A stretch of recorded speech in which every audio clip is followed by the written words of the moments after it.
আসসালামু আলাইকুম প্রিয় এসএসসি 27 পরীক্ষার্থীরা। এসএসসি 27 ব্যাচের প্রত্যেকটা শিক্ষার্থী এখন স্বস্তির নিঃশ্বাস ফেলছে, কারণ কি শিক্ষা বোর্ড বলেছে 2 মাস পরে বোর্ড পরীক্ষা অনুষ্ঠিত হবে। অথচ এখন পর্যন্ত শিক্ষামন্ত্রীর মুখ থেকে আমরা সেরকম কোনো তথ্য শুনি নাই, মানে আমি সরাসরি কোনো প্রেস কনফারেন্সে ওনাকে বলা শুনি নাই যে 2 মাস পরে গিয়ে তোমাদের বোর্ড পরীক্ষা নিব।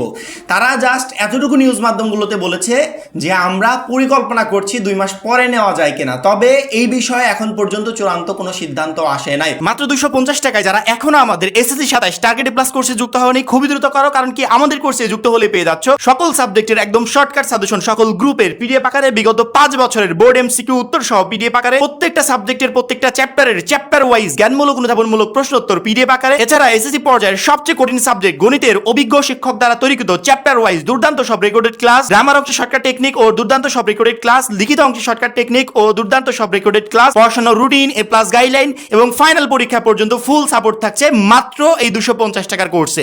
আমাদের কোর্সে যুক্ত হতে স্ক্রিনে দেওয়া নাম্বারে 250 টাকা কোর্স ফি পাঠিয়ে এই নম্বরেই হোয়াটসঅ্যাপে আমাকে জানাবে কোর্স ফি পাঠিয়েছি, সাথে সাথে তোমাকে গ্রুপে যুক্ত করে নিব, তখন থেকে শুরু হবে তোমার এই প্লাস প্রস্তুতি। অথচ এসএসসি 27 পরীক্ষার্থীরা ওইটাকে নিজেদের মতো করে চূড়ান্ত সিদ্ধান্ত ধরে নিয়েছে এবং পড়াশোনা থেকে নিজেকে একটু দূরে সরিয়ে রিল্যাক্সে সময় কাটাচ্ছে যে 2 মাস সময় তো আরো পাবো, তাহলে এখন এত কষ্ট করে লাভ কি? আচ্ছা, তোমরা কি ভুলে গেছো যে তোমাদের ফুল সিলেবাসে পরীক্ষা হবে? তুমি যদি আমাকে বলো যে ভাই ভুলি নাই, ফুল সিলেবাসে পরীক্ষা হবে, মাথায় আছে, তাহলে তুমি কেন এখন রিল্যাক্সে সময় কাটানোর চিন্তা ভাবনা করছো? যার ফুল সিলেবাসে কয়েকদিন পর থেকে পরীক্ষা, সেই শিক্ষার্থীরা তো এখন রাতে ঘুমও হবে না, এমন একটা অবস্থা হবে। এবং সবচেয়ে বড় কথা হচ্ছে রিসেন্টলি প্রকাশ পাওয়া রেজাল্টের দিকে একটু তাকাও। 26 পরীক্ষার্থীরা কেমন রেজাল্ট করেছে। শর্ট সিলেবাসে পরীক্ষা হওয়ার পরও 7 লক্ষ প্রায় শিক্ষার্থী ফেল করেছে, মানে শর্ট সিলেবাসে পরীক্ষা হওয়ার পরও। যেখানে আমরা চিন্তা করছিলাম যে শর্ট সিলেবাসে পরীক্ষা হলে হয়তোবা শিক্ষার্থীরা অনেক ভালো রেজাল্ট করবে, অথচ দেখো 19 বছরেও এরকম রেজাল্ট হয় নাই যে রেজাল্টটা এই বছরে হয়েছে। মানে ফেলের হারটা 19 বছরের রেকর্ডটাকে ব্রেক করেছে। তার একমাত্র কি কারণ জানো? একমাত্র কারণ এহসানুল হক মিলন। তার আন্ডারে শিক্ষা ব্যবস্থার যে আমূল পরিবর্তন আনা হয়েছে, সেই পরিবর্তনের ভিতর থেকে এখন যারাই পরীক্ষা দিচ্ছে তারা হিউজ পরিমাণে শিক্ষার্থী ফেল করছে। আচ্ছা, তোমরা কি নতুন শিক্ষামন্ত্রী আন্ডারে পরীক্ষা দেবে নাকি এহসানুল হক মিলনের আন্ডারেই পরীক্ষা দেবে? যদি এই শিক্ষামন্ত্রীর আন্ডারেই পরীক্ষা দাও, তাহলে তুমি এখন কেন রিল্যাক্সে বসে আছো? তুমি যে ভাবছো যে বোর্ড পরীক্ষা 2 মাস পর হতে পারে, তোমাকে কি শিক্ষামন্ত্রী সেই তথ্যটা দিয়েছে? বোর্ড থেকে কোনো নোটিশ প্রকাশ পেয়েছে? বোর্ড থেকে সরাসরি বলেছে 2 মাস পর পরীক্ষা নিতে পারি? এখন পর্যন্ত সিদ্ধান্ত চূড়ান্ত হয় নাই। আর যদি সিদ্ধান্ত চূড়ান্তও হয়ে থাকে, তাহলে আমি কেন এখন সময়টা নষ্ট করছি? অর্থাৎ আমার সামনে তো সময় একদমই অল্প। আমাদের যদি এক্সট্রা 2 মাস সময় আমরা পাই, তাহলে তো সেটা আমাদের জন্য বেনিফিটেড হবে, সেটা আমাদের জন্য অনেক ভালো যে আলহামদুলিল্লাহ আরো 2 মাস সময় পেলাম, এখন ভালোভাবে প্রিপারেশন নিতে পারবো। কিন্তু যারা এতদিন যাবত পড়াশোনার ভিতর দিয়ে আসছিল বা নতুন করে পড়াশোনা স্টার্ট করেছিল, তারা এই 2 মাসের কথা শুনে এখন পড়াশোনা থেকে কিছুটা সরে এসেছে। আগে যখন পড়তো 5 ঘন্টা, এখন পরে 3 ঘন্টা। আগে যখন সারাদিন সময় পেলে পড়তে বসতো, এখন সন্ধ্যার পরে ছাড়া সে বই নিয়ে বসে না। মানে এরকম একটা অবস্থা হয়ে গেছে। আমি বারবার করে এই বোর্ড পরীক্ষার্থীদেরকে সতর্ক করছি যে 27 ব্যাচের শিক্ষার্থীরা 26-এর রেজাল্টের দিকে তাকাও।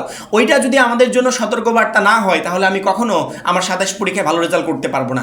আমরা যদি এখন যেভাবে সময় পার করছি, এভাবে যদি অবহেলা সময় পার করতে থাকি, তাহলে 26-এর থেকেও খারাপ অবস্থা আমাদের ক্ষেত্রে হবে। কারণ কি, আমরা ফুল সিলেবাসে পরীক্ষা দিব। বারবার করে আমার প্রত্যেকটা ভিডিওর মাধ্যমে আমি বোঝানোর পরও আমি শিক্ষার্থীদেরকে, মানে তাদের কাছে এই মেসেজটা আমি সেভাবে পৌঁছাতে পারছি না যে শিক্ষার্থীরা এখন সময় কেন নষ্ট করছে। এভাবে সময় নষ্ট করলে তারা তো বোর্ড পরীক্ষায় কখনো ভালো করতে পারবে না।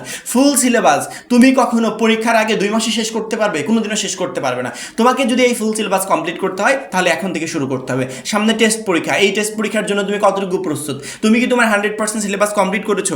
তারপরে বোর্ড পরীক্ষা, এই বোর্ড পরীক্ষার জন্য কতটুকু প্রস্তুত? তুমি কি তোমার 100% সিলেবাস কমপ্লিট করেছো? তারপরে সবচেয়ে বড় কথা হচ্ছে শিক্ষা বোর্ড এগুলো নিয়ে প্ল্যানিং করছে, এখন পর্যন্ত চূড়ান্ত কোনো সিদ্ধান্ত আসে নাই, অথচ আমরা এগুলো ধরে নিয়ে আমরা আমাদের মূল্যবান সময়টা শুধু নষ্টই করে যাচ্ছি। আমার মনে হয় প্রত্যেকটা শিক্ষার্থীরই পড়ার টেবিলে ফেরত এসে নিজেদেরকে এখন সেইভাবে রেডি করা উচিত যাতে বোর্ড পরীক্ষায় আমি অবশ্যই একটা ভালো রেজাল্ট করতে পারি, যাতে টেস্ট পরীক্ষায় আমি একটা ভালো রেজাল্ট করতে পারি। এবং 26 সালে যে রেজাল্ট প্রকাশ হয়েছে, এই রেজাল্টটা দেখে আমাদের এখান থেকে একটু শিক্ষা নেওয়া উচিত যে ওদের রেজাল্টটা খারাপ হওয়ার মূল কারণ কি, কারণটা যেটা, সেই কারণটা যাতে আমার সাথে না হয় সেই বিষয়ে আমাদেরকে সতর্ক থাকা উচিত। আমার মনে প্রত্যেকটা শিক্ষার্থীকে আমি বোঝাতে পেরেছি। বিশেষ করে শেষ মুহূর্তকে টার্গেট করে আমরা তোমাদের জন্য 250 টাকায় যে পিডিএফ কোর্সটা রেডি করেছি প্রত্যেকটা সাবজেক্টের, সেই কোর্সে দেওয়া পিডিএফগুলো কমপ্লিট করবে ইনশাল্লাহ। বোর্ড এবং টেস্ট পরীক্ষা দুইটাতেই তুমি ভালো রেজাল্ট করতে পারবে এবং অল্প সময় একটা বেস্ট প্রিপারেশন নিয়ে পরীক্ষার হলে যেতে পারবে। আমার মনে হয় প্রত্যেকটা শিক্ষার্থীকে বোঝাতে পেরেছি। এখন এই পর্যন্তই। পরবর্তী ভিডিওর জন্য অবশ্যই চ্যানেলটাকে সাবস্ক্রাইব করে রাখবে। সবাই ভালো থাকবে, সুস্থ থাকবে। আল্লাহ হাফেজ।